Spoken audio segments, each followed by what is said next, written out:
বাশার আল আসাদের পতনে বিশ্বজুড়ে যারা স্বৈর শাসকদের অপছন্দ করেন, যারা ফেসিস্টদের অপছন্দ করেন, তাদের মনে খুশির জোয়ার ছিল।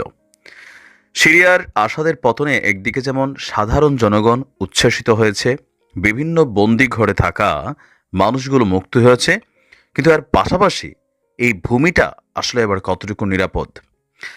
ইরান এবং রাশিয়ার খুঁটির জোরেই দীর্ঘদিন যাবৎ সিরিয়া আপনার বহির্শত্রুর হাত থেকে অনেকটা মুক্ত ছিল। প্রায়শই আপনাদের খেয়াল থাকার কথা, গোলান মালভূমিতে ইসরায়েলি সেনারা অভিযান চালাতো, কিন্তু সেখানে রাশিয়া এবং ইরানের কারণে খুব বেশি তারা সেখানে যে ফায়দা পেয়েছে বিষয়টা কিন্তু তা ছিল না। কিন্তু আসাদের পতনের পর গেল ৪৮ ঘন্টায় পুরো সিরিয়া জুড়ে যা চলছে, আপনি এর বর্ণনা শুনলে আশ্চর্য হয়ে যাবেন। এখন এই যে সরকারটা যেটা গঠিত হতে যাচ্ছে, তারা এই সিরিয়াকে কতটুকু বহির্শত্রুর হাত থেকে, কতটুকু ইসরায়েলি দখলদারদের হাত থেকে মুক্ত রাখতে পারবে। আজকে আমি ধারাবাহিক রিপোর্টের মধ্যে আপনাদেরকে যে জিনিসটা দেখাতে চাচ্ছি, খুব শীঘ্রই গ্রেটার ইসরায়েল একজন মন্ত্রী একটা মানচিত্র প্রকাশ করেছিল যে তাদের স্বপ্ন ইসরায়েল কত বড় রাষ্ট্রে পরিণত হবে। এর মাঝখানে আমরা তৎকালীন সময় সিরিয়ার নাম দেখেছিলাম, আর আজকে সেটা বাস্তব হতে যাচ্ছে। আসাদের পতনের পর রাজধানী দামেস্ক সহ এখন পর্যন্ত আমি যখন এই নিউজটা করছি, গেল কিছুক্ষণ আগেও সিরিয়ার বিভিন্ন জায়গায় ইসরায়েলের নগ্ন অভিযান চলছে। সিরিয়ার সামরিক বাহিনীগুলো, একটা রাষ্ট্রের প্রধান যে শক্তি থাকে, সামরিক বাহিনীগুলোর বিভিন্ন স্থাপনা, আরও যে জিনিসগুলো আছে সেগুলোতেই টানা অভিযান চালাচ্ছে ইসরায়েল। আপনার সামরিক বাহিনীর বিভিন্ন স্থাপনা, অস্ত্রাগার, বিস্ফোরক মজুতের স্থান, বিমানবন্দর, নৌঘাটি, গবেষণা কেন্দ্র, এই সকল কিছুকে ধুলোয় মিশিয়ে দিয়েছে মাত্র ৪৮ ঘন্টার মধ্যে। আর তারা যেই অভিযোগটা করছে যে যেই সরকার এই মুহূর্তে ক্ষমতায় এসেছে, তাদের হাতে যেন এই মেশিনারিজগুলো না যায়। এই অভিযানের পর সৌদি, ইরাক সহ কাতার সহ বেশ কিছু রাষ্ট্র সমালোচনা করছে, কিন্তু এই সমালোচনাতে আসলে কার কি যায়? অপরদিকে অনেকটা অভিমান করেই, অথবা ধরেন নিজেদের অবস্থান থেকে নিজেদেরকে সরিয়ে নিয়েছে রাশা। আমরা দেখলাম যে সিরিয়াকে নিশ্ছিদ্র নিরাপত্তা দেওয়ার জন্য রাশিয়ার বেশ কয়েকটা নৌঘাঁটি ছিল আপনার সিরিয়াতে, এমনকি সেখানে বেশ কিছু যুদ্ধ জাহাজ ছিল। আর আজকে গতকালকে সিরিয়ার তার্তুস ঘাঁটি ছেড়েছিল রাশিয়ার নৌবহর, আর এরপরেই শুরু হয়েছে ইসরায়েলের এই অভিযানগুলো।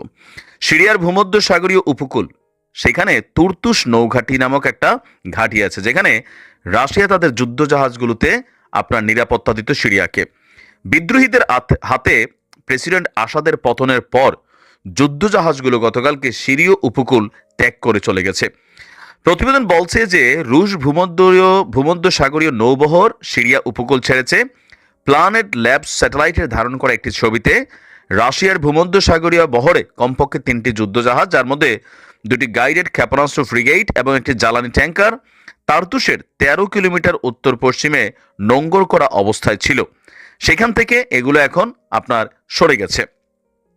আমরা যদি দেখছি যে আপনার বাশার আসাদকে হটানোর মিশনে যেই আমরা যাকে দেখছি জুলানি সহ আরও যে বিভিন্ন টিম এখানে তারা জয়েন করেছিল, বা যারা আসলে আসাদের পতন ঘটিয়েছে, তাদের পেছনের প্রধান ব্যাকবোন হিসাবে তথ্য কিন্তু বলছে সর্বোচ্চ সহযোগিতা করেছিল ইসরায়েল এবং মার্কিন যুক্তরাষ্ট্র।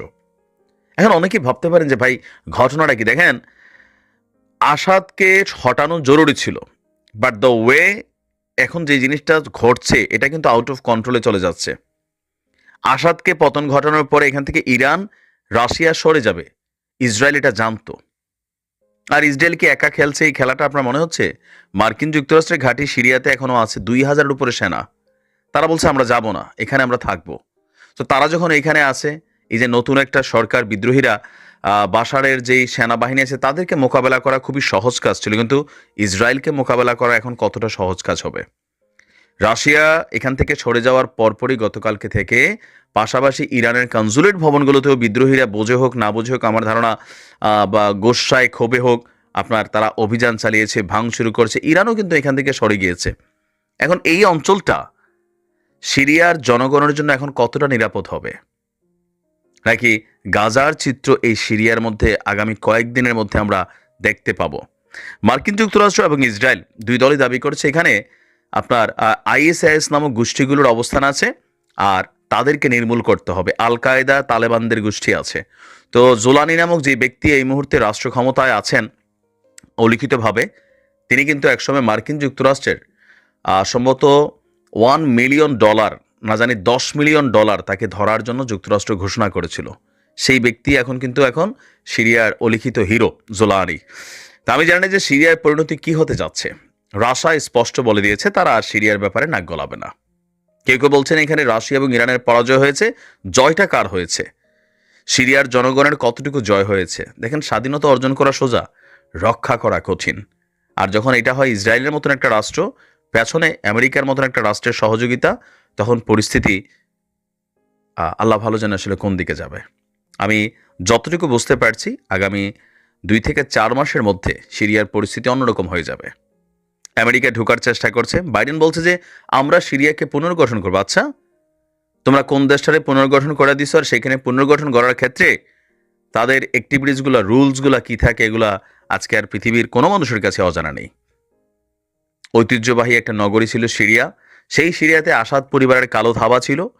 সেই কালো থাবা থেকে আজকে একটা পুরা কি বলা হয় যে রাষ্ট্র এখন হুমকির মুখে। 50 বছরের ইতিহাস ভেঙে সিরিয়ার অভ্যন্তরে প্রবেশ করার সাহস করেছে ইসরায়েল। কি ঘটছে আসলে, কি ঘটবে আল্লাহ ভালো জানে। ভালো থাকুন।